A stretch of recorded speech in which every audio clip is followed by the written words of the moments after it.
Може, я всіх запущу, а?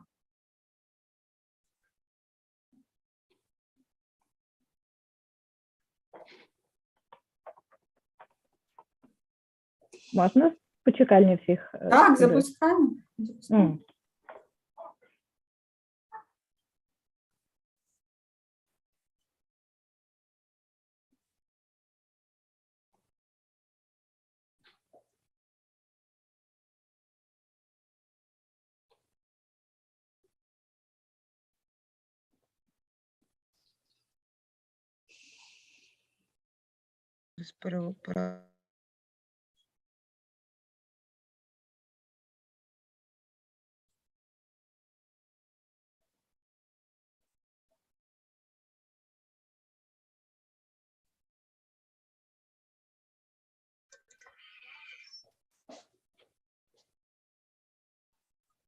Саш, выключи пока.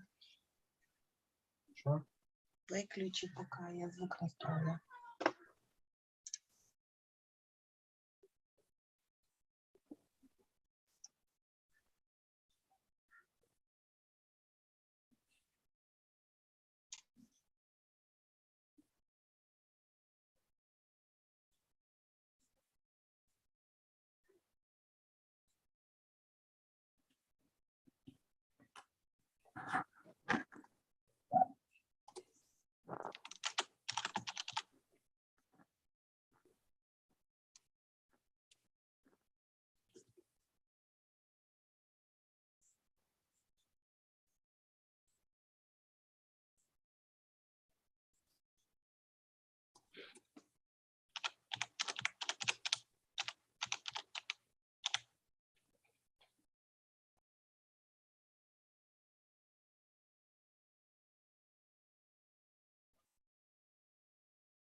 Ну що ж, будемо починати.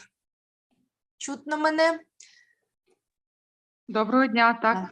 Доброго дня. Чутно і видно. Доброго дня, шановні колеги. Я дуже рада, що в нас сьогодні так багато слухачів.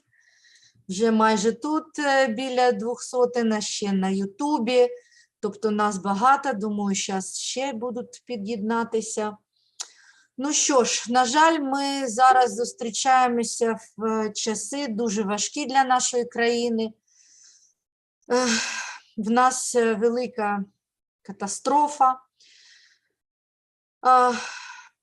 Але навіть після нашої перемоги, в якої ми всі не сумніваємося, ми будемо відчувати жахливі наслідки. І ці наслідки будуть у нашому повсякденному житті. Війна завдає глибокої психологічної травми багатьом людям, не тільки військовим, але й цивільним, жінкам та дітям.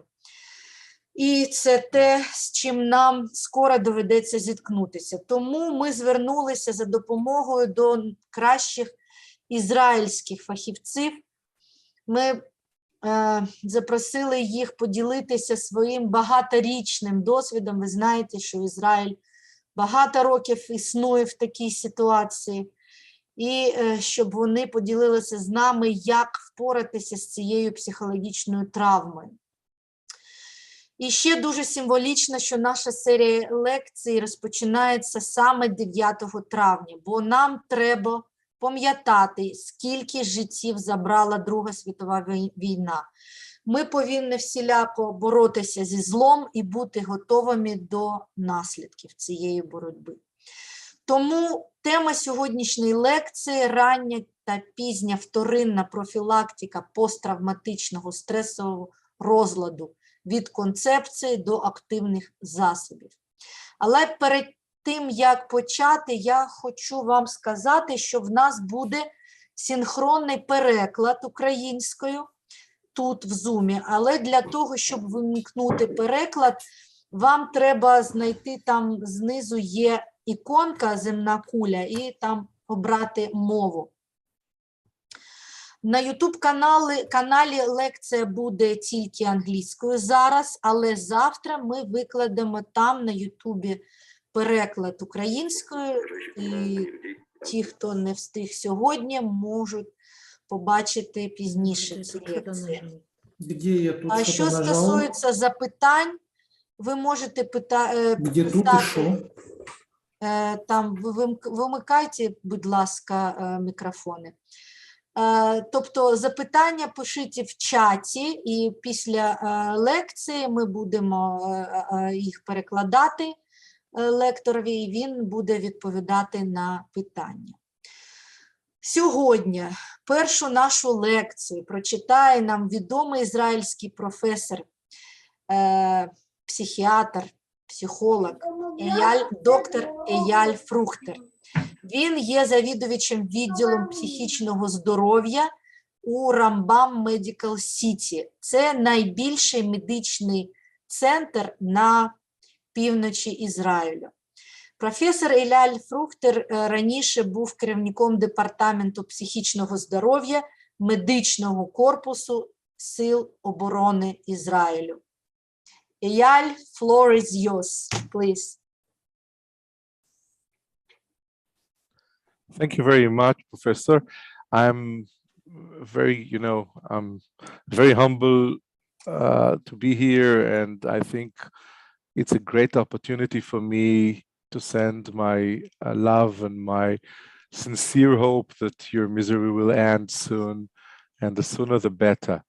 Unfortunately, I know that you suffer from really terrible losses now, and the fight is really terrible, and we are all here with you, standing with you, and I'm very privileged to try and help you do your job. So I'm totally with you, and after the talk, if you have any questions or anything else, just send them through Professor Voitenko, and I'll be more than happy to reply and answer each and every one of you, because I know you are working very hard on really terrible conditions. So my name is Eyal. As said, I'm a psychiatrist, and I have a lot of experience in the field of PTSD, and I will try and share my knowledge with you in regard mainly for the early, secondary, and late secondary intervention. I will emphasize what that phase is. As said, I was in the military for many years in the Israeli Defense Force. I am the former head of the mental health department, and I met with trauma patients in the acute phases and in the chronic phases and in the semi-chronic phases for many, many years, since Israel is on the edge of explosions all the time. We have a lot of, unfortunately, a lot of military activity chronically, and we have been severely bombed by terrorists for periods where I gained my experience. So I'll share my slideshow now, and I'll try and share with you the tools that we've developed in different phases in order to work with patients. Now, I will try and start with a short introduction. So when we'll talk about PTSD, we all share the same knowledge or share the same ideas, although I'm sure that most of you know about PTSD. So I'll do a short introduction and I'll remind you what PTSD is or it stands for.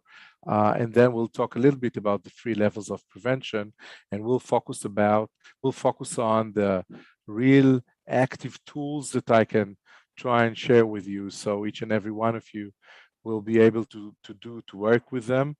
And I'll try to make it as feasible as possible. So if you have any questions after my hour talk, I'll shut up and try and answer each and every question you have. So of course, PTSD is relatively old. If you look at different translations or different places, but for a long time, nobody wanted to call it an illness. So it was called with different names like shell shock in World War I. And I want you to focus on the soldier in the middle. He's the one that we'll talk about later on. But as you can see, he is now in what we call acute reaction to stress. It's not an illness, it's a condition. But he is severely damaged now. He looks confused, he looked terrified, he is overwhelmed by everything, and he is all alone. He cannot communicate with anybody around him.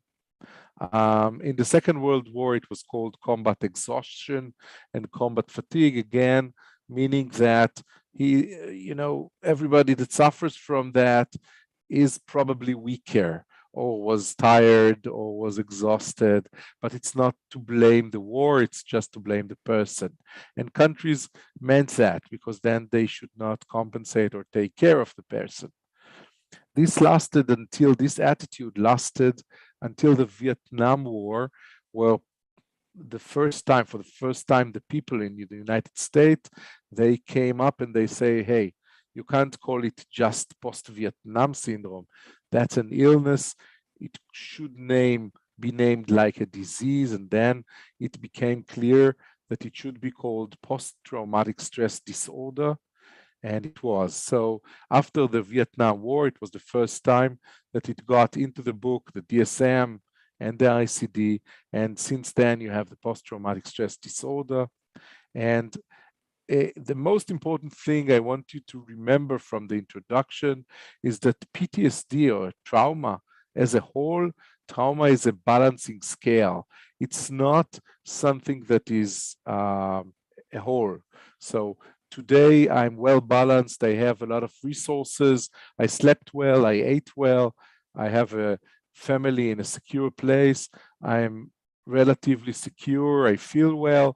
Then I have more resources, and in order to develop PTSD, I need a severe trauma, a more severe trauma than if I am agitated, weak, hungry, worried, didn't sleep, don't know where my husband is or my wife is or my kids are, and then I am in a much weaker position. So whenever we talk about trauma, we talk about balancing scales. Now, if we talk about balancing scales, that means that we have one thing that we know for sure to start with. If you want to take care of the trauma and to prevent the development of PTSD later on, or to lower the amount of acute reaction stress or acute reaction disorder, which I'll talk about in a minute, then we need to fill in the gaps in the resources. So we always should give the people after an acute event something to drink with a lot of sugar, something to eat, something to wear. So if they have wet clothes, or if they are cold, then we must make them warmer and to be dry and to be clean. And if they haven't slept, it's important for them to sleep. Not at all costs, but it is important that they'll sleep. And then we give them the resources, because most of the people would manage after that to cope with a lot of traumas. Also, I want you to remember that the outcome of trauma is not only PTSD. A lot of people, when you talk about trauma, it's only logical to talk about post-traumatic stress disorder. But PTSD is definitely not the only outcome of trauma. We have a lot of physical outcomes. For instance, you can end up the constant fight or flight position with hypertension, or, which is also very important, during the traumatic event and during the severe reaction to the traumatic event, most often the immune system of our body fails to work properly. And then you'll find out in a few years that you developed, or somebody developed cancer, for instance, because the immune system did not recognize the cancerous cells on time and did not eradicate them. So this would happen. That's the physical outcomes of trauma. But we also have all mental trauma, mental problem out of trauma. And this is not just PTSD. It's actually all the psychiatric spectrum.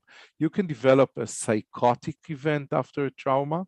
You can develop every affective disorder like major depression or even manic episodes. And you can develop each and every one of the anxiety spectrum. So when we talk about trauma or post-trauma, all illness, mental illness can arise. And it is important for us to properly diagnose so we can focus the treatment to the right trail. Also, we must know that another outcome of trauma is the social side. And the social net is extremely important during traumatic event.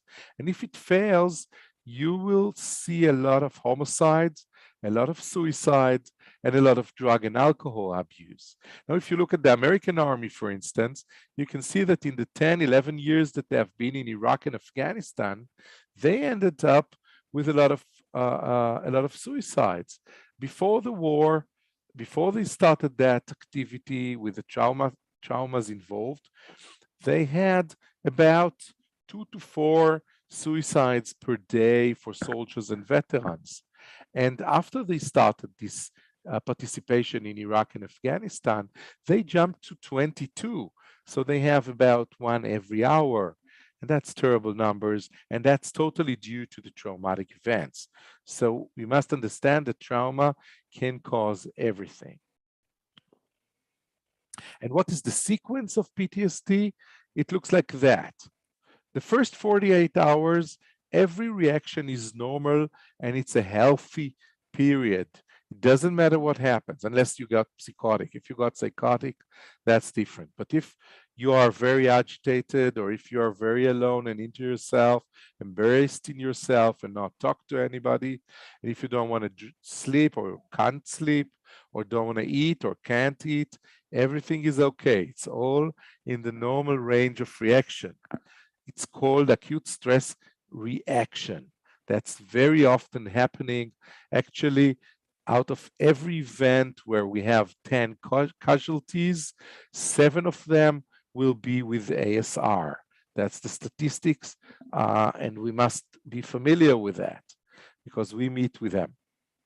Everything is normal at that phase, and therefore the people that should treat it are not professionals. Okay, and we'll talk in a minute what we can do at that time. And if we are the professionals and somebody arrived to us, we must also know what to do with that. After 48 hours, we have acute stress disorder.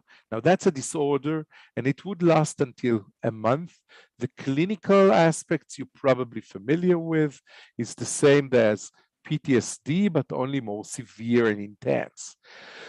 Sometimes you will also have a lot of dissociation or other things, or even a psychotic sleeps, but they won't last for long.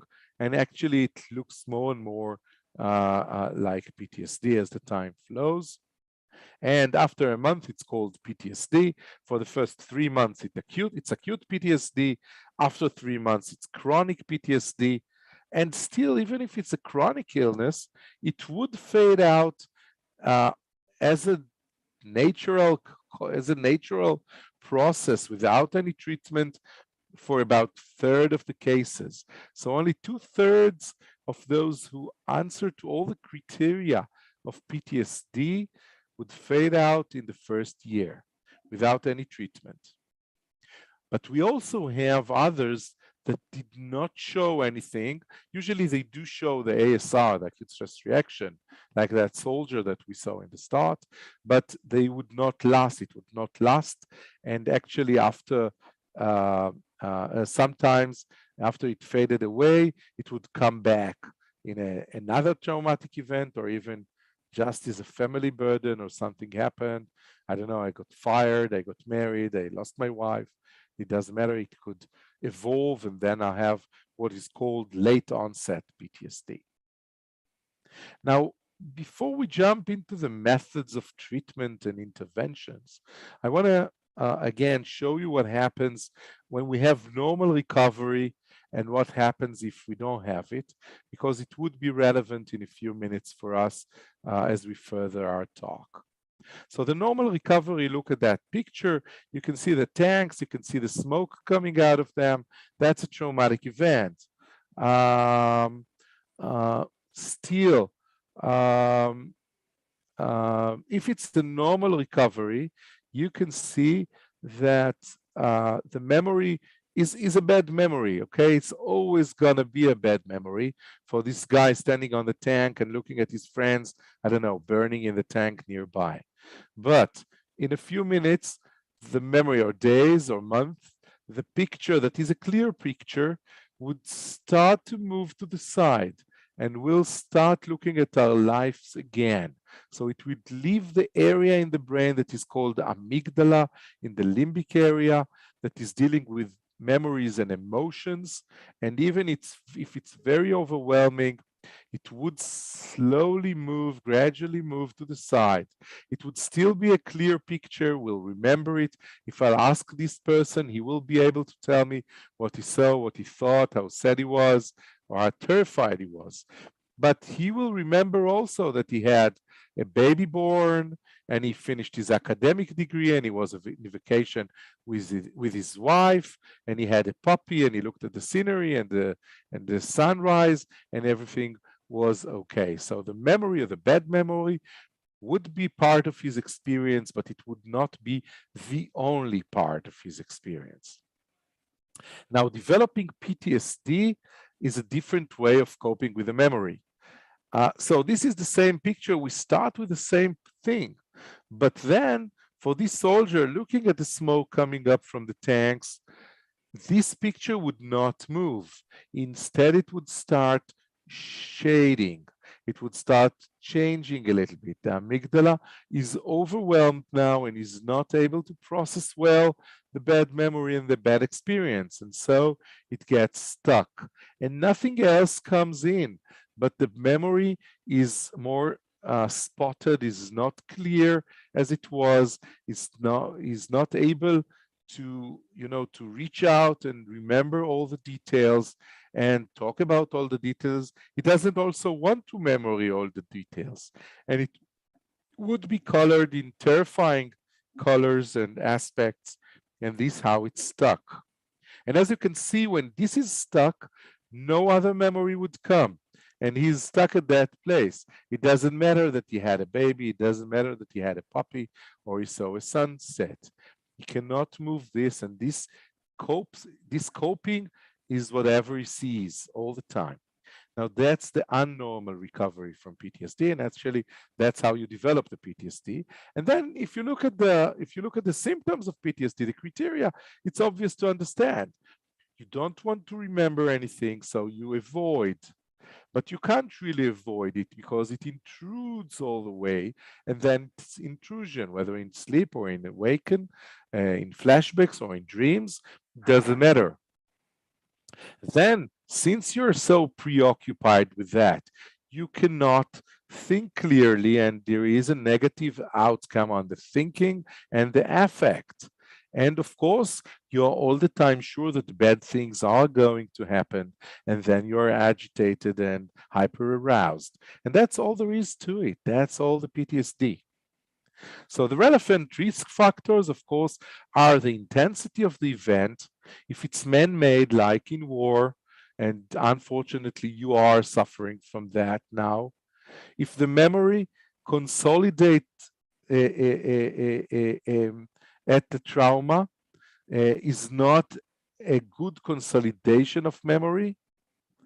If you suffer from guilt, anger, or shame, because you left your husband behind, because you didn't help or wasn't able to help somebody on the street, if you close the door of the shelter and somebody was left outside and you don't know how he is, that's all things that are growing into shame, anger, and guilt, and this is terrible forever. This is a big risk factor to develop the PTSD later on. Of course, if you were dissociative, frozen, you felt that the time stopped, you felt that you are out of your body, so you had a depersonalization or derealization at the time of the trauma. If you had early sleep disturbance, that's also bad. And of course, the helplessness that you feel sometimes, that's important in that too, as a risk factor. The lack of social support is extremely problematic because, as we found in Israel, the single most important factor at the early 48 hours are the social net, the friends that are with you, if they can help you or not. We have proven that in several research, and that's a super important thing. If you have a good social net and the person is not does not have any problem to share his problems with others and to consult with them, then he has a much higher chance to cope well with the trauma and to gain back his position, and that's super important. Now, of course, if you are abusing drug or alcohol, or if you use the first 48 hours of benzodiazepine drugs, that works terrible because it moves all your consolidation of the memory and it makes your memory less clear. And if it's a less clear memory, it would more easily be a scattered picture like we saw in the red and black one and not in the normal one. And then it will be stuck in the amygdala forever. So when we had the terrible bomb attacks in Israel, it was the years between 97 and 2003. I was still a resident in psychiatry, and I met with some terrible events during my residency. One bus that exploded and one explosion in a mall. And I had to treat these patients, and I didn't know actually what to do with them in the early phases because we didn't have many tools. We had what Salmon said in 1917 in World War I, and that was proximity, expectancy, and immediacy. So to treat the soldiers in the front lines as early as possible and with the expectancy that they would come back as soldiers and not get stuck on the way. But he didn't say how you do it. So we said, okay, we need to work on the secondary prevention. So one word of explanation, what are the levels of prevention? Primary prevention is before meeting with the cause of the disease to work. In PTSD or in traumatic events, we are talking about resiliency. We are talking about knowing, for instance, why you are there. Now, that's super important for you because your soldiers, they know why they're fighting. They're fighting for their home and houses and families and kids. They know why they're there. So they would have much higher resiliency than, for instance, the Russian soldiers that don't know even why they do that. They were sent, they don't want to do it, some of them. Some of them enjoy it, of course, but most of them, they don't know why they do it. There is no real reason. And then if you don't know why, it is much harder to cope. But for your soldiers, there is the why. So that's a part of resiliency. training is also resiliency. That's why civilian population is in such danger during war times, because they're not trained. And sometimes they don't feel secure, they don't know what to do.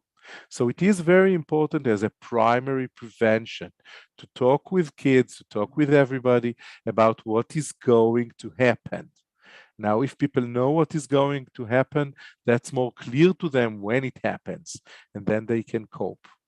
But we are not going to keep on talking about the primary prevention, because people come to you usually after they've already encountered the traumatic event. Once you have encountered the traumatic event, we are talking about secondary prevention. Now, we have the early phases of the secondary prevention, which is immediately after meeting with a traumatic event. For instance, I was on the street and a bomb fell, or I don't know, my husband was taken and I don't know where he is, so I'm in a traumatic event. This is now. I didn't develop yet any disease, any PTSD, anything, but I am traumatized. I'm in the acute reaction state. So ARS, acute reaction to stress, and it's still not an illness. That's why it's the early phase of secondary prevention. We have also the acute stress disorder, which is already a disorder, but it's not a fixed disorder. It's not totally PTSD, and that's why it's a late phase secondary intervention. Most of the people that you meet with are in one of those phases, and that's why I will focus on that. The tertiary prevention, the tertiary layer of intervention is after you already have chronic PTSD and somebody has to take care of you. That's for professionals, not for social net, and that's for methods that are evidence-based, like prolonged exposure, like EMDR, like other methods. I don't need to teach you that. I'm sure that you are familiar with that, and if you're not, we can set some other meetings with other people, so people will really teach you that. But these are all methods of treatment. It's not for that phase. Unfortunately for you, after the war would end, you would have a lot of time working on these phases, because that's the phase that takes and lasts the longest. But when the time comes, we will talk about meeting with you if you need and helping you build a net for that. That's not the phase we are in. So when we had these bomber attacks, we found out that we don't have any good early second phase interventions. And we looked all around the world and we didn't find it. And that's why we built in the IDF what is called in Hebrew the SHIELD protocol, and I'm going to share it with you. Now, this is directly for the guy, the soldier that I showed you in the first slides. You remember the one that was sitting and not moving in the mud, the American soldier or whatever, with a shell shock. And we said he's all alone, he's confused, he's overwhelmed. That's the guy in the early secondary phase. He needs our intervention or his social net intervention as soon as possible. Now, it is very easy and very fast to do that. It doesn't last too long, okay? But if we look at him and we see him in the acute stress reaction, we can see that he is detached, he is alone, he has an emotional overflow, he is confused and with low self-efficacy. And all in all, he feels helpless and in a functional breakdown.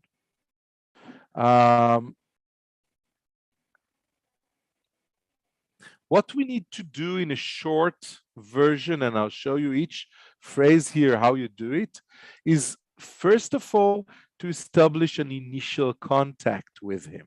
We want to make sure that he is not alone.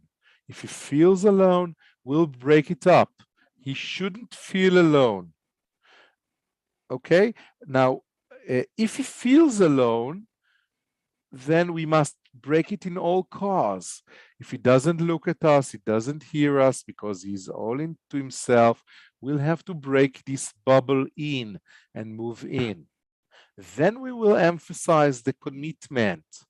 We'll tell him that he's not alone. We'll make sure that he knows that he is not alone and that somebody is with him. After establishing that connection, we will start working on these three phases: the challenge and control, the cognitive communication, and the continuity. Now, we are all professionals here in this meeting, and that's a terrible thing for a patient. Do you know why? Because usually our first question is, how do you feel?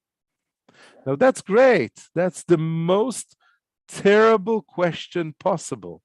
How do you feel is overloading the already overloaded amygdala, because we are talking emotions, and I don't want us to talk emotions. And when the amygdala is overwhelmed, there is a part in the brain that is not working well, is not working at all. And that's the area of the prefrontal area. The prefrontal area is the area of the executive functions. Okay, so we want the mapping, the planning, the start-stop, the challenging, the controlling, the choosing. And these parts, when the amygdala is overwhelmed, these parts are silent. And we want to change that. So all we should do after establishing the connection and making emphasis about the commitment is to work on the prefrontal area and not to work on at all on the amygdala. Okay, how do we do it? We do it like that. First of all, we make sure that we gradually challenge the guy. I'll show you in a minute in more options. Then, whenever he talks with us, in every aspect about emotions, for instance, says, wow, I'm overwhelmed, or I'm so scared, or I'm so ashamed, we're not getting stuck there. We move on. We move into a cognitive talk. And then we want to work on his continuity. What were you doing before the explosion? What are you doing now? And what are you going to do in a minute? Okay, and we try to make him effective to the social net around him. So I'll show you how it's done. Of course, you can have the slides. The professor would send anybody who wants it, so you can just use whatever you want. And again, as I said, I would elaborate whatever you want. So the first thing is to break the bubble of the detachment. We'll establish our eye initial contact. So if somebody is sitting on the ground, we would sit near him. If somebody puts his hands on his eyes, we would ask him to move that, or we would move it slowly and gradually. We'll tell him, I'm moving your hands from your eyes because I want to see you. My name is Ayal. How are you? What is your name? Can you hear me? Can you see me? Please say something if you can hear me. And if they don't respond, squeeze his hand and say, hey, please squeeze my hand back if you hear me. Please move your hands from your face. So eventually, whatever we do, we will make sure that we are in the same level with a guy or with a wounded guy or with somebody, and we make sure that he makes an eye contact, or at least he feels that he knows that I'm with him. Once we are there, I would tell him, hey, you're not alone anymore. I'm here with you. A lot of people feel extremely alone in that situation, but you're not alone. I'm not letting you down. I'm going with you. Now, this is super important. It sounds very, very easy. And it is very easy so far. It takes no more than half a minute to do all I've said so far. Establish a contact, and make sure that he knows that we are with him, the commitment. Now, if we start arguing, for instance, saying, leave me, I've done terrible things, or I didn't function, I'm not worth saving, I'm not worth talking to, we're not arguing with them. We're saying, hey, I am with you, and I'm not going to leave you. Okay? I'm sure you have done the best you can. Now we are together and we'll solve things up. Okay, so we are giving positive feedback. If somebody moved his hands from his eyes, we'll tell him, hey, that's a great step forward. I'm not leaving you. I'm here with you. Look at me. Okay, and that's how it's done. Then, as I said, that's the first part. The second part, it doesn't matter what you do first out of the 3 next slides. What's important is to do them and to do all of them, or at least part of them, because this is what builds the prefrontal to work. And if we end up with a less overwhelmed amygdala and a better functioning prefrontal, then most of the work has been done. And we would never know that, but we probably help to prevent the man or the woman from developing, or the child, of course, from developing future PTSD. So how do we challenge and control? We know that the people in front of me suffer now from extremely low self-efficacy. So I would enhance the importance of what he's doing, and I would gradually create challenging activities. For instance, do you want to sit down, or is it good for us to walk together? Now, I don't care what they choose. Choosing is prefrontal. As long as they chose, they work the prefrontal. Even if they say, I don't care, and I'll tell him, okay, so let's get up and move. That's a start-stop. That's prefrontal. That's okay. Okay? Now we can say, hey, there is a lot of mess here. Do you want us to move a little bit away from the shouting? Or do you want us to collect the gear that is spread all over? Again, I don't care what he chooses. All I care is that they will choose. I can ask them, do you have a phone? Do you want to call your mom or your wife or your spouse or whatever? Again, if they choose, that's good. Now, if they, for instance, agreed to come with me, and I can ask them, do you want to drink some water, or even bring some water to the forces that are working with other patients? Then I will emphasize the importance of the contribution.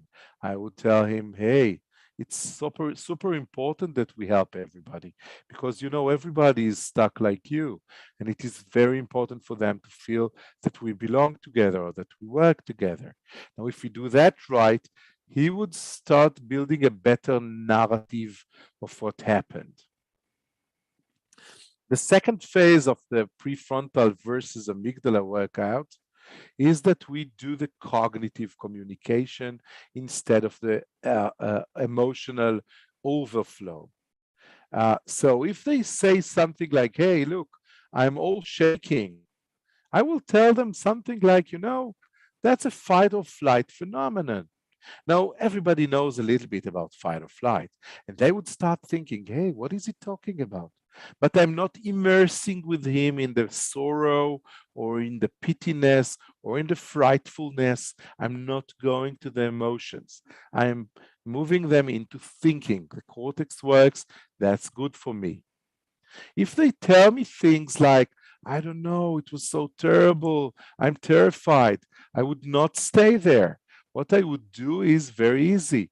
I would ask for information about what happened. For instance, I would tell them something like, where were you standing when everything happened? Or when everything exploded? What were you doing at that time? Where did you go? Whom were you with? What exactly did you see? Because I need the details and he needs the details. Because as you might remember, the pictures of the tanks, when you have all the details, that's a well-established area. When we have all the details, we have less risk for developing of PTSD later on. When the picture is scattered and we are afraid of remembering several aspects of that, then we're stuck. Then, if somebody is talking about what he has done, for instance, he would tell me, hey, I froze, I didn't function, I'm so ashamed of myself. I would tell them again, cognitive things like, hey, you have done the best that you could. You know that during terrible episodes, about 70% of the people would freeze. That's a fight or flight action because it might have saved you. The fact that you froze might have saved you. That's important. You have done the best that you could. And so what I'm doing is actually I'm reframing, right? That's a reframe. I'm reframing his behavior. He is now in an extremely suggestible time.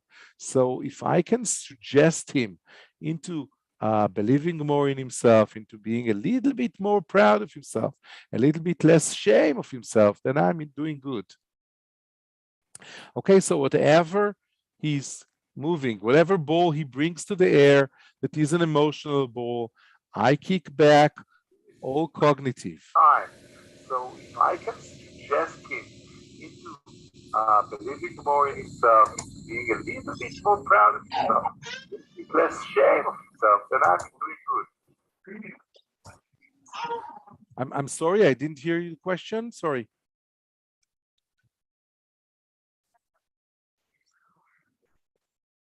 Somebody was talking, I couldn't hear the question. Okay, maybe I was wrong. So the last intervention, is the continuity, and that works for the confusion. Now, continuity, and I will talk about it in a few minutes again from another aspect, but the continuity is extremely important. People during a traumatic event, as you remember from the picture again of the tanks, it got stuck, so we didn't have a before or an after. We have just the during, right? And that was overwhelming. So what we need to do is to make sure that we have a before, a during, and the after. So during this continuity phase, I would ask the person a lot of questions. What happened? What is happening now? What is going to happen? What are you going to do? Now, I'm not talking about emotions. I'm not talking about passive acts. I'm talking about real action items. What are you going to do? I'm going to call my family. I'm going to join my family. I'm going to help my people, the other people in the shelter. I'm going to make coffee. I'm going to make supper. I'm going to sleep. I'm talking about actions of activity. And these are super important. And as well as you connect to the team and to your old role, the one that you had before the traumatic event, that's the best thing. So if I was the joker, I would ask the person to talk a joke, to say a joke, to tell a joke. If it was, I don't know, the commander, I'll ask him to command. If it's the mother, I would ask her to take care of the children. It is super important for everybody to take back their roles so the trauma would not stand alone. It would be a part of life and not a solid event that cut everything. That helps most about the confusion. The second thing is to ask, after we collected all the details of the traumatic events, to ask the victim to tell the story by himself from start to stop. Everything. I arrived home at that and that time. I heard the shelter alarm. We didn't have where to run. The house exploded. I didn't know where my kids were. I saw this and this neighbor victim. Ta-la-la-la-la-la-la, whatever. You know the stories better than me, unfortunately now. But I want all the details, because once it's said out loud, the person will not forget and he would not be able to avoid it again. So it is very important. And this is all what we do in the first 48 hours. So again, establish an initial contact, emphasize commitment. Hi, I'm here, I'm with you. Challenge and control. Do you want to drink water? Do you want to stand up? Do you want us to go there or to do that? Please, you are doing great. Positive contribution. Then we do the cognitive communication whenever an emotional thing comes. And when it's not coming, we'll ask again, what were you doing? Where were you going? What are you going to do? Because we want him to continue with his life. That's all there is to it for the short shield protocol. Now, if we have questions so far, I would take them. And if not, we can move to the modified debriefing, which is a group session built on same principles.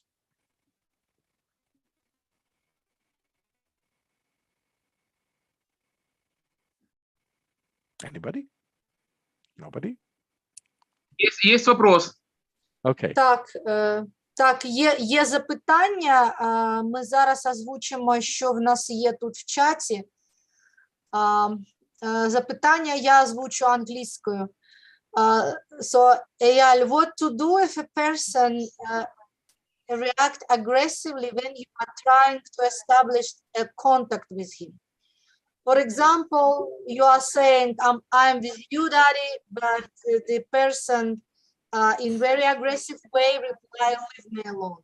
What to do in such a situation? First of all, if somebody is aggressive, that's good because he's not in the bubble anymore. Okay, so that's an initial contact. Then I would repeat the time here with him. And I would tell him, you know, sometimes it's very agitating and it makes people very aggressive. And what works very well is to walk it. Would it be okay with you if we walk together? I promise not to talk if you say that it doesn't help you now, but let us walk. And then you do what is called pacing and leading. Most people would be able to walk with you and would agree to walk with you because they are like a wounded animal, okay, at that moment. So they do want the help, but they are very frightened and they don't know how to accept it. So I would very calmly start walking with a person, and we start walking at his pace and we gradually slow down. And he would slow back. Now, if he doesn't want to walk with me, I would sit near him in a short distance, but a safe distance, so he won't attack me. And I would start breathing. And I would continue to say, I'm with you very slowly. And I would breathe. Usually people, they are not, it's not something that is conscious or totally conscious, but they would start breathing in the same pace that I am. And then it would calm them down. And then I will tell them, you know, you look very agitated. I'm sure you have been under terrible stress. That's fight or flight. I would be very happy if we can talk about it, okay? And most of the time it would help. If not, again, if it doesn't work, I would say, you know, I want to bring you something sweet to drink or to eat. Is there anything that you prefer? We have here tea, we have some biscuit, or we have some cookies, or we have a fruit, or we have a bread. I don't mind. It is important to build their resources again, because to be in a fight or flight takes a lot of sugar. And when you have less sugar in the brain, you're less cooperative.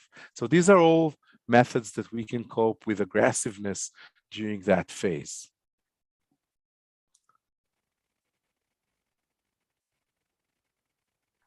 Дякую. І ще питання, чи можна застосовувати ці принципи для себе, а не для іншого, щоб для себе запобігти розвиток ПТСР?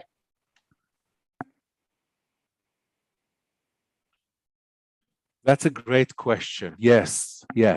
The knowledge is extremely helpful. Usually after a traumatic event, we are overwhelmed. But if we practice these methods and we understand the need to talk to somebody, to tell all the pictures that we saw to ourselves or out loud, to repeat what we have been through, and to see what we have done, what are we doing now, and what we are going to do, it is extremely important for us too. Okay, it is super important that we know all the details, and if we see that we start avoiding them, then we won't. We will find somebody and we'll tell him, hey, you're my friend. I need to tell you what I've been through, because I've been through a lot of terrible things.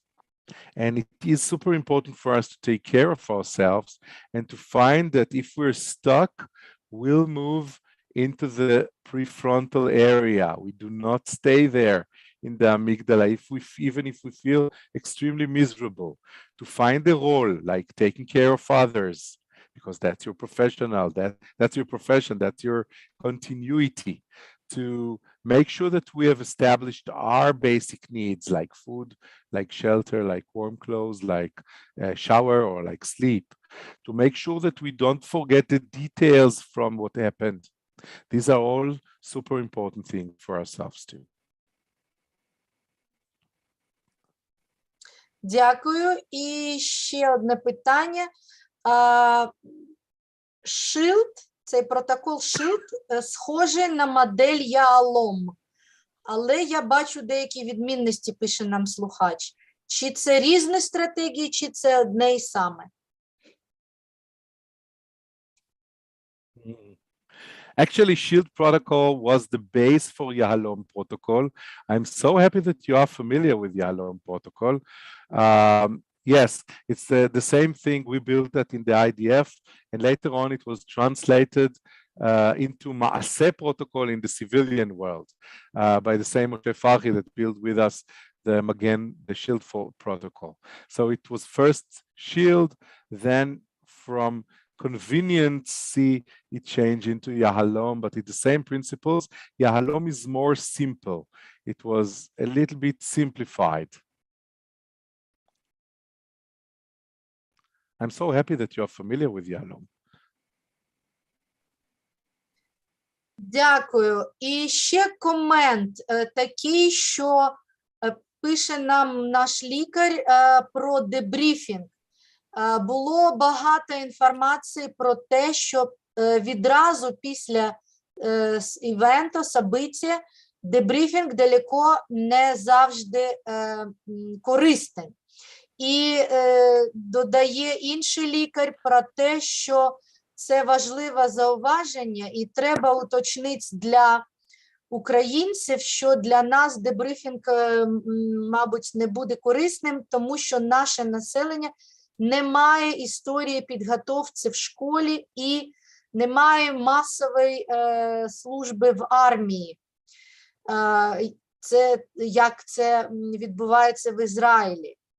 Для того, щоб бути готовим дебрифінгу. Тобто питання в тому, чи може бути корисним дебрифінг для українців, які не мали такого попереднього опиту. Thank you very much for that question, because it moved and remark, because it moves us into the second method I wanted to talk about, and that's the modified debriefing. And I am talking about modified debriefing because you're right. Debriefing has been criticized extremely in the 90s and actually stopped. And it was stopped because the American military found out that if you do debriefing, the regular debriefing that was used, it caused more damage than help. It actually caused PTSD for several people in the groups. What is debriefing? In order that all of us would talk the same. Debriefing is a group treatment. It's not for the first hours after the trauma, but it could be used there too. But it's not only for the early, it's also good for the later phases in the secondary circle. And what used to be the method in debriefing is that we put everybody in a group and we started talking with them about the event. And the first round, it was containing 3 rounds of talks. The first round, we said, please give us all the facts, where you were, what you saw, what you were doing during the event, whom were you with. The second one, it was a forced circle. Everybody had to talk. You were asked to say what you feel about it, and it was emphasized that every feeling is okay and allowed. You can be angry, you could shout, you could curse, you could do whatever emotion you have, but share your emotions. So you share the experience, you share the emotions, and then usually the leader, the commander, the class teacher, or the professional, whoever led the debriefing, would collect all the details and build a full story and ask if anybody has anything to add to the big story and think about the future. Now, instead of that, since this was problematic, as said, it was found that the problem lied in the second circle. Now, it is already clear to you why. Because if we talk about emotions and we force people to share their emotions, we activate their amygdala region and not the prefrontal. And if people already manage to hide their, to encapsulate the traumatic event, and we force them to share their feelings, and they're not good with feelings. They don't like to share their feelings. They are more introvert. They don't like to share the feelings. That was very traumatic for them, and that reactivated extreme tense in their amygdala. So once we understood that, then we knew that what we should do is to modify the method. And actually now the American armies, the Israeli army, all the other places that we talked to, they use that. And it doesn't matter if you are regular soldiers. As you can see in the picture, that this is me standing in front of teachers and principals in the Philippines after the traumatic typhoon they had in 2013, and I was part of the Israeli delegation to the Philippines, to the humanitarian hospital there that we built there to help them, just as we built near Ukraine, as you probably know, and to work with these people. And what we wanted to start the schools. So I done the debriefing, the modified debriefing, the way that we built it with these people in order to teach them how to do it and in order to let them do the same with the children of their classes. So it's not a problem that you're not a military society or that nobody or a lot of people in the Ukraine are not fit to that. It doesn't matter. What matters is that you as professionals would do it right. So how do we do it? Once again, we collect the people. Not all the people around have been in the same trauma, but they have all suffered from traumas. And therefore, most of them, they feel alone. Nobody would understand what they've been through. They cannot talk. They're embarrassed. They're ashamed. They feel guilt. They feel overwhelmed. And we want them to open it up and to talk and to tell their story, not their emotions. So the first round, we tell them, please share us whatever you've been through. And people, once one person starts, the other would share. And whenever they go into emotions, you as the mental health professional, you should tell them, hey, we're not talking emotions here. We're talking what you have been through. Please tell us the story. It's a terrible story, but please tell us the story in your words, everything that happened. Who were you with? What were you doing? Where were you going? What did you see? Whom did you miss? Okay, and once we heard the story, we moved to the other person. And we collect a lot of details, and we want them to talk about the details because we are fighting the avoidance. And we're doing our best to fight the avoidance. But what we also fight is the loneliness, because they feel that only them suffered the same. And you know, in the Philippines, what happened, they don't used to talk. They're not used to talk. They're used to smile and say everything is okay, but they were stuck. And once they started, you can see them in the picture. Some of them are crying. Some of them even sang praise to the Lord. Some of them shouted, but they all shared their stories. And all of a sudden, although everybody suffered from different things, all of a sudden they became a group. So they can help each other. And if you're working with people in the same shelter or in the same area, that's extremely important, because later they see them on the line to the showers or to the toilet or to the food, and they already know that they have all suffered, and they would hug each other or they would talk to each other and they would smile to each other, and they will feel that they have a social net and a community. And that's extremely important, especially if you were thrown from your place, so you're not alone anymore. Okay, you belong. Now, the second round, we never ask about emotions. We do not want emotions. Instead, we do the same circle of where you were, what are you doing now, and what are you going to do? And we ask them for at least one active action item in the future. Okay? Going to pray is not active enough. It is important, but it's not active enough. I want them to do something for the community, or something for the people beside them, or something for their kids, or something for their spouses or their mothers or whatever. But I want them to do something active.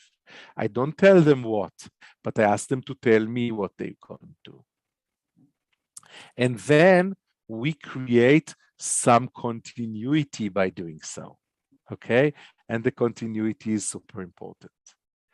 The third circle, the one who is running the group intervention, the professional, you all, you should repeat some of the stories. We heard terrible stories. We have really hard stories, because everybody here suffered tremendous losses and terrible things. But we can see from the stories that we are all coping. We are doing our best to cope well. For some, it's harder, but we are together in that. And we are going to help each other out of that. And once you say that, you emphasize something about the future again, which is dealing with continuity, and which is dealing with all the details. So the people, they're not alone anymore. They're not that stuck. They're not that ashamed. They do not feel that much of a guilt, and they are more open to talk to each other. And you should encourage them at the end of the meeting. You know, you meet with each other here, talk to each other.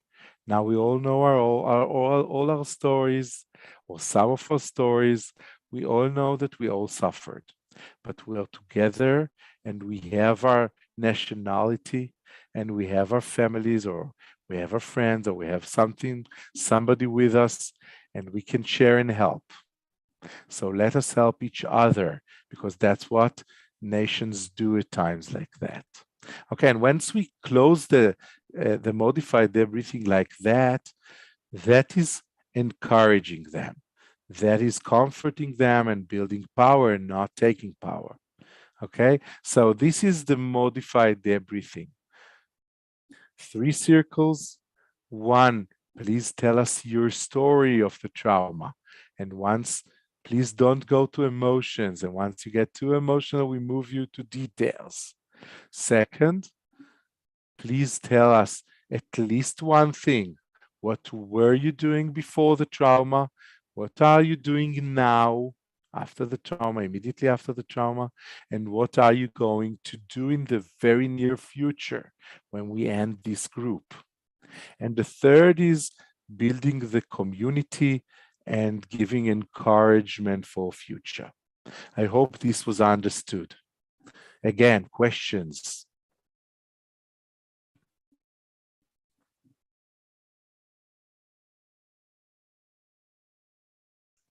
Так, дуже дякую. Ось тут питають, тобто ми можемо пропонувати групі розповісти про ваш початок війни, як це було 24 лютого. Ну так, я вважаю, що всі ми, коли зібрались з друзями десь, і ми, коли покинули Київ, ми в першу чергу розповіли один одному, як це було, і якось так попустило зразу.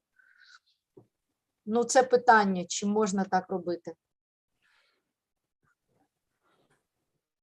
Definitely. We can discuss in a group everything. You don't need to discuss just things that happened right now or in the near past. You definitely can ask what happened to you on that date, or how do you remember that date? Now, if it's a group that you're not familiar with or coming from different places in the Ukraine, there is no use to ask them on a specific date, but you could ask them, how was your first day of war? Okay, which is more logic if the group is from different places.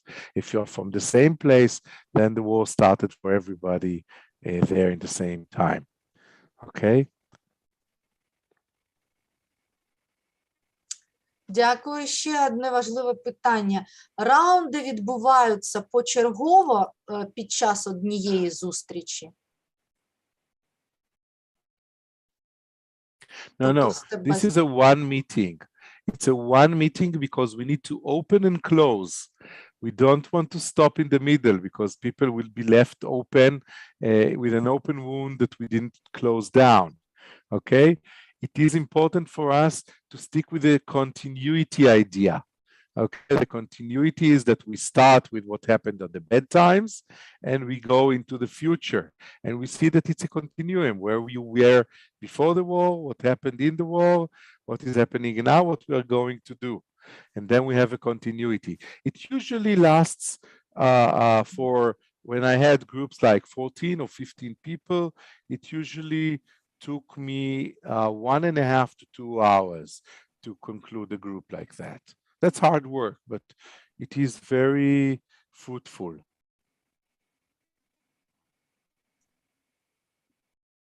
Так, ну тобто ви відповіли на ще одне питання, нужен ли временний сеттинг для такої групи? Тобто кожний крок має бути відповідно там півгодини чи скільки, або вони можуть бути різними по своєму по часу.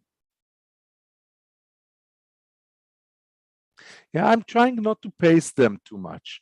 I'm trying to let them tell their stories.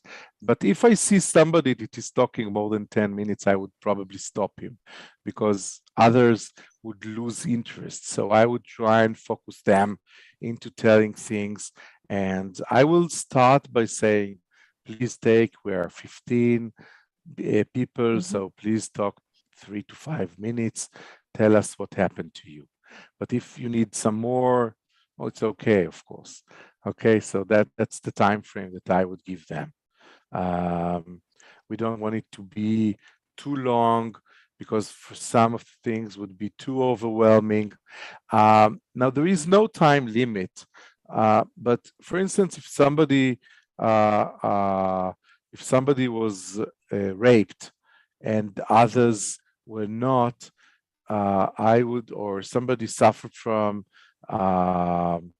being part of a massacre and others were not, I would probably try to limit his sharing the details and take him afterwards into a one-on-one session and not leave them in the open because it would be very hard on everybody. So I would try and say something like, you know, that sounds terrible, and I heard that you've been through real terrible things. I would appreciate if you focus now on some of the smaller things you have been through, and then on the one-on-one session, we'll talk on the bigger ones. Okay, so I would try not to put, because sometimes I start the group and I don't know what they're going to talk about. Okay, I couldn't know when I started the group with the Philippines, in the Philippines, whatever they've been through. So if something extremely big comes up, I would try and close it smaller and try to move it into another arena, and let him still be a part of the group, but not overwhelm the group. Okay, because there are some stories that are too overwhelming. I'm sure you're familiar with them, unfortunately, now.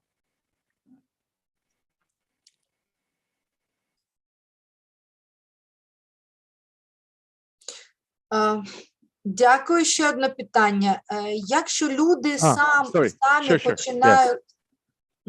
Якщо люди самі починають говорити про емоції і занурюватися в них, як слід чинити? Yes, they would. I'm sure some of them would. Usually, I let them say the first, I don't know, sentence or two, and then I would ask them, if we are in the first round, I would ask them, please give me more of the details and less of the emotions. It is overwhelming for all of us. It is really terrible. But please, in this round, we try to stick to the details. Okay, so I would say something like that. Or I could reframe. For instance, I would say, you know, a lot of people feel that way, but please tell us exactly where were you standing or what were you doing. So I'll move them from that. We are not at the first phases. I'm not so afraid of the amygdala, but I don't want it to move there back, and I don't want them to be sometimes, you know, when people start to talk about emotions, the others feel obliged to talk about the emotions of their own, because somebody revealed theirs, so they should also reveal their own. And I don't want that. Okay, so that's why I stopped that after a few sentences, but I'm not frightened. The woman that started praying and crying, I didn't stop her. I let everybody join in for the pray, and they all sang very nicely, and then we moved on.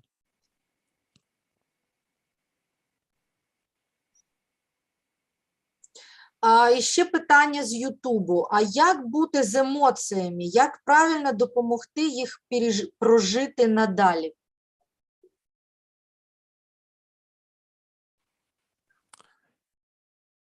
Usually, as a CBT person, which I am, and as it was proved more efficacious for PTSD, we do not give emotions too big a place. So usually, if I'm now taking care of somebody and it's not the first 48 hours, I'm not struggling with emotions. If somebody would bring emotions, I would empathize, I would be very empathic, but I'm not working with emotions. I'm working with action items. So I would try and say, okay, I understand that you feel terrible about what happened, but you know, I still want to understand exactly what you were doing, or I still want to understand exactly what we are going to do now to change these feelings, because I'm not going to stay with the feelings, okay?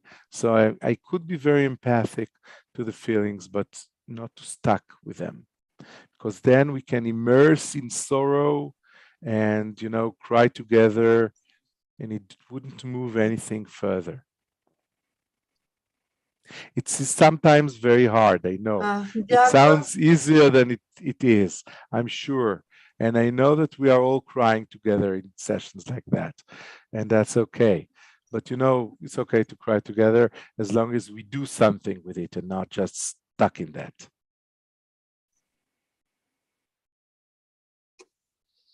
Так, і ще одне питання. Якщо в групі є людина, яка не хоче говорити, чи необхідно стимулювати, чи варто стимулювати його щось казати? І як? Yes. Yes. I would ask them, if I see that they don't speak spontaneously, I would ask them, for instance, I would go closer to them, since sometimes I'm standing, I'm moving in the group. I'm not sitting, just sitting down in the circle, and I would move closer to them and say, hey, do you have anything to say?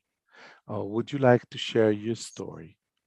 Or even directly, where were you at that date when the war started? Or when did the war start where you live? Okay, and I try to give them the place.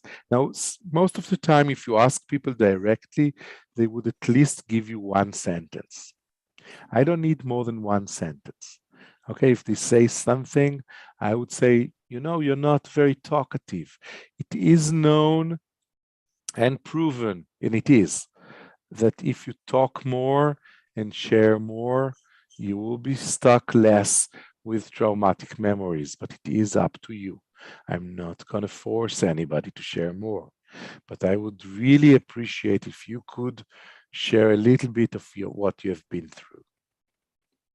Okay, and if that helps, they move, that's good. If that doesn't help and they don't talk, we'll come back to them at the end and tell them something like, hey, we heard some real big stories here. I'm sure that you have something to add. Would you like to share now? And if they still don't want to, I would just tell them something like, you know, pick your group, but talk to people, share your story, because otherwise it is a clear way into the post-trauma in the future. It is very bad to be alone with these memories, but it's totally up to you. And I'll move on. Дякую. Чи працює цей метод з дітьми і з індивідуальним таким підходом? Тобто не в групі? Yes. Yes. Both. The modified debriefing main power is for group. So to do it the same methods alone is, you know, part of the SHIELD protocol or part of the continuity model that Lazarus built with a basic pH that is here on the screen. You know, we're talking about what was, where we are now, and what we're going to do in these fields. So of course it's working on one-on-one, but it's best done on group treatments because the group has a power of its own. And since we talked about the fact that these people feel very lonely because they all suffered things and they are sure that nobody would ever understand them. That's the power of the group. That's where the power of the group comes in, and it is super important to let it flow. And it works very nicely with children, for sure.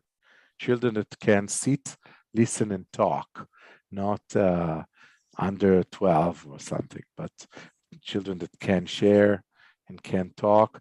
I would do it very short if I'm doing it with smaller children, because they will have a shorter span of attention, okay? But I would let them still talk and listen and hear the others. And, you know, you can do some games like in the second round to say, hey, you heard what he said. Now repeat what he said, and he will repeat what you said. And, you know, to do some games like that in the second round. So it would be more amusing to them. Or to make it into a game, but still keep 3 circles. Yes.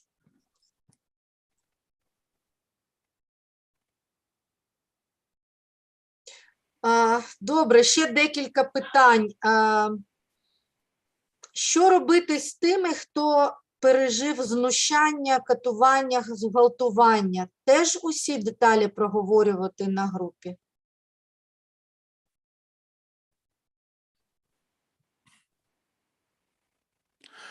Well, it depends what group we're doing, okay? Sometimes when we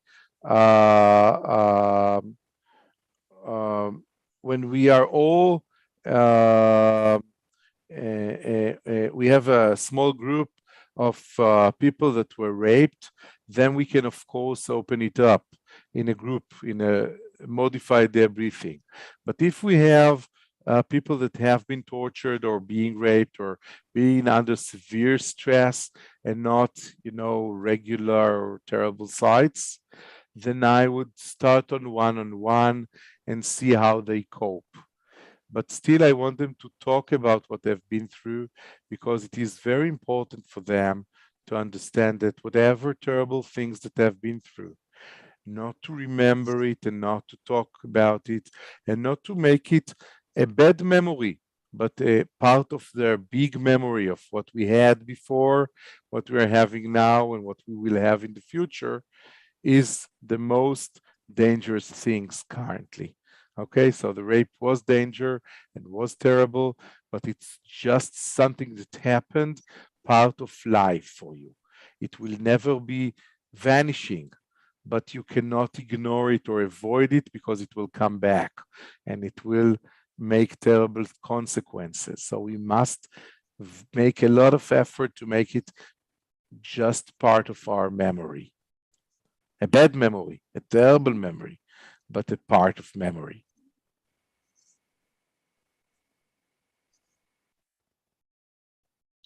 Дякую. І ще дуже важливе питання. В нас є Маріуполь. І там я читаю мовою оригіналу це питання. И там длинный ужас бомбежек, смертей, голода. Люди пили воду из луж. И это не одно травматическое событие, а месяц, иногда полтора. Когда это закончилось, и люди оказались в безопасности, через какое время их стоит опять собрать в группу, и будет ли это полезно?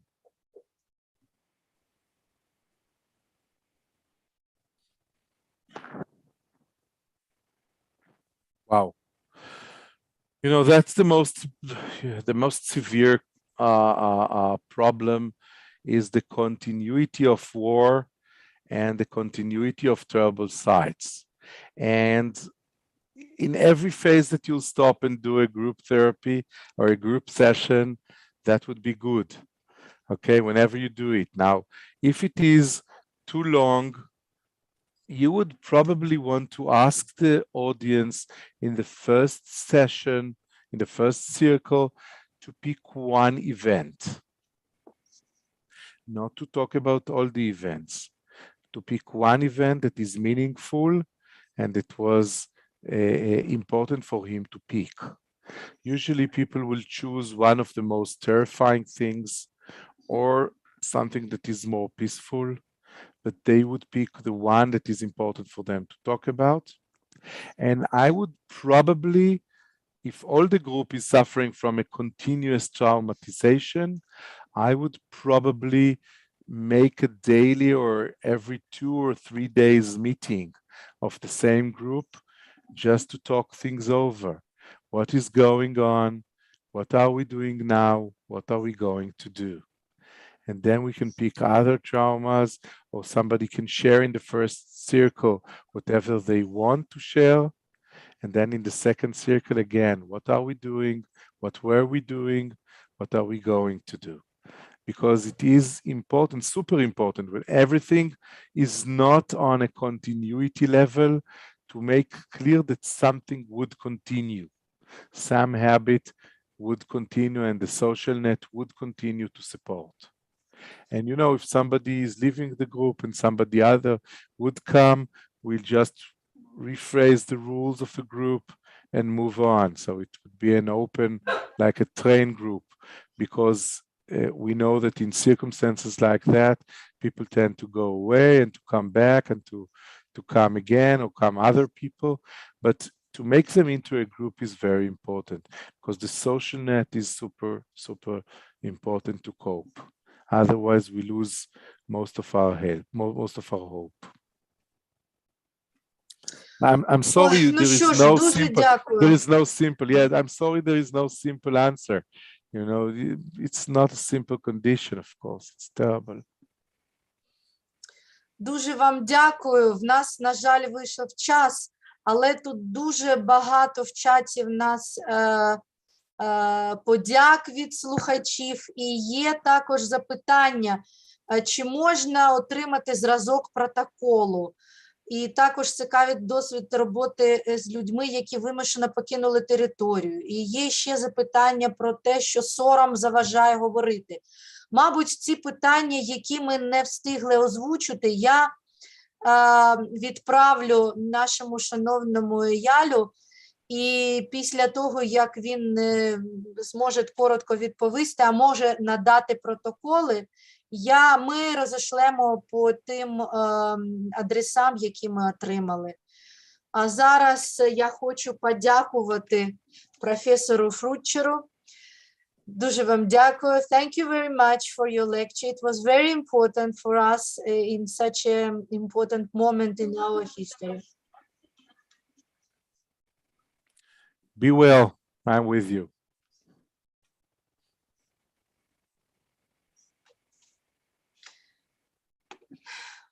Так, ну все, тоді чекаємо на всіх на завтра. Завтра це ж теж дуже цікава лекція. В нас буде 5 лекцій.